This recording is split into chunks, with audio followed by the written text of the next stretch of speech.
আপনারা দেখেন যে আওয়ামী লীগের লোকজন তারা এখন তাদের যেই কেবলা শরীফ এই যে দিল্লিতে আছেন, দিল্লিতে বসে সারাদিন ফেন্সিডিল খান, মাঝে মধ্যে সোনাগাজীতে যান, টার্লফ্রেন্ড বউটো সব তো এখানে আছে। এখন তো ছাত্রদল যুবদলের ভাইয়েরা তাদেরকে গনিমতের মাল হিসাবে ভোগ করছেন।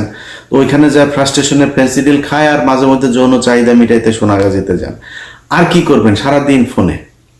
আমার ফেসবুকে ধরেন 1 লাখ 2 মিলিয়নের কাছাকাছি ফলোয়ার আছে।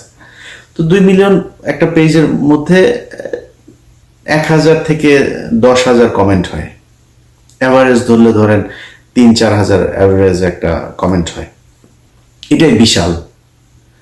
এখন একটা দল যাদের সবাই এখন আপনার রেমিটেন্স যোদ্ধা হিসেবে বেকার, আকামা শেষ ইন্ডিয়াতে, আকামার অভাবে কেউ কাজ করতে পারে, তো কাজ তো নাই ওই জায়গায়। ওখানে যায় যা কিছু টাকা পয়সা এদিক থেকে পাঠায়, এগুলো নিয়ে ওখানে বসে বসে খায় আর সারাদিন ফেসবুকে থাকে। কখন ওদের নানান জাতির পিতা, একবার ট্রাম জাতির পিতা হয়, ওদের একবার ওয়াকার হয় জাতির আব্বা, এক এক সময় এক একজন জাতির আব্বা, সেই জাতির আব্বাদের দিকে তাকায় থাকে নমন ইয়ে টিয়ে মন্দিরে গিয়ে পূজা টুজা দিতে থাকে যে আব্বা তাড়াতাড়ি আম্মা মাগো দে, কিছু একটা দে, কিছুই হয় না। তো এইভাবে ওরা সারাদিন চালায়। ওরা ফেসবুকে ব্যাপক অ্যাক্টিভ এখন। এতদিন ওরা লুটপাট করেছে, এখন অন্য দল যারা আছেন তারা লুটপাট করছেন। তাদের এখন সোশ্যাল মিডিয়াতে অত দরকার নেই, এখন ওদের দরকার। ওরা সারাক্ষণ, আমরা কিন্তু যখন কিনা হাসিনা ছিল সারাদিন সোশ্যাল মিডিয়াতে খোঁজ নিতাম কি হচ্ছে না হচ্ছে, অপেক্ষায় থাকতাম কখন হাসিনা যাবে। এখন ওরা ওইটা করে, এটা দোষের কিছু না, করতে থাকেন।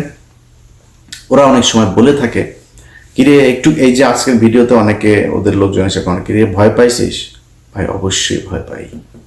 এই দেশে একজন নারীকে রোজার ভাঙিয়ে তারপরে তাকে হত্যা করা হয়েছে। 6 মাসের শিশু তার পরিবার সহ তাকে একটা ঘরের ভেতরে ঢুকিয়ে তারপরে তাকে পুরো পরিবারকে বোমা মেরে তারপরে জঙ্গি বলে তাদেরকে হত্যা করা হয়েছে। লগি বৈঠা দিয়ে তারপরে মানুষকে মারার পর তাদের লাশের উপরে নৃত্য করা হয়েছে। এটা সেই দেশ।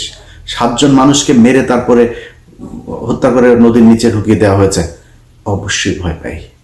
আজকে যে অবস্থা দেখছেন না, এরকম পরিস্থিতি যদি আওয়ামী লীগ কখনো টার্ন করে, আবার ফের কামব্যাক করে, দেখবেন ওরা বলতো না যে 10 লাখ মানুষ মারা যাবে, 5 লাখ মারা যাবে, এটা ওরা মিন করে, ওরা এটা করবে, অস্তিত্ব থাকবে না আপনাদের।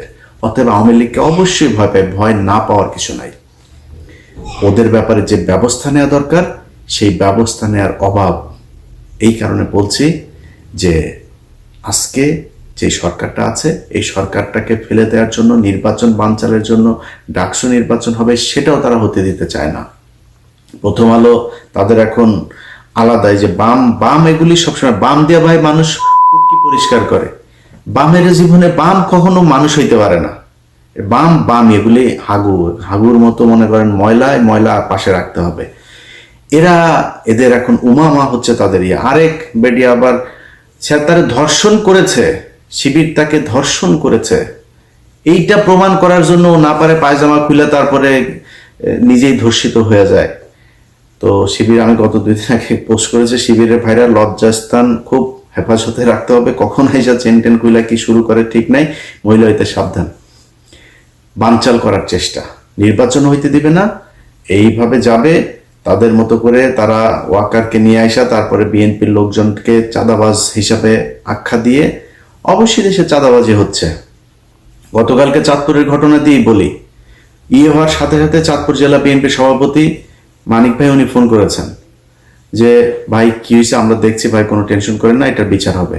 ভাই এই গত 15 বছরে এই ঘটনা ঘটে নাই কখনো। বহুত কিছু হয়েছে, কাউকে বহিষ্কার করা হয় নাই। এখন চাঁদাবাজি নিয়ে ব্যাপক সব ডিজিএফআই খেলা। এই দেশে আসিফ মনে করেন সে দুর্নীতি করেছে, হাঁসের মাংস খেতে গিয়ে। হাঁসের মাংস কি বাংলাদেশে বিশাল দুর্লভ জিনিস নাকি? মনে হচ্ছে হরিণ শিকার করে মনে হয় খেতে গিয়েছে, ও মানে অবৈধভাবে মনে হয় যেটা নিষিদ্ধ প্রাণী সেটাকে জবাই করে মনে খেতে গিয়েছে। একজন উপদেষ্টা, মন্ত্রীর বিরুদ্ধে কথা বলছেন, বাংলাদেশের সিটিং মন্ত্রীদের নিয়ে নিউজ করেছে।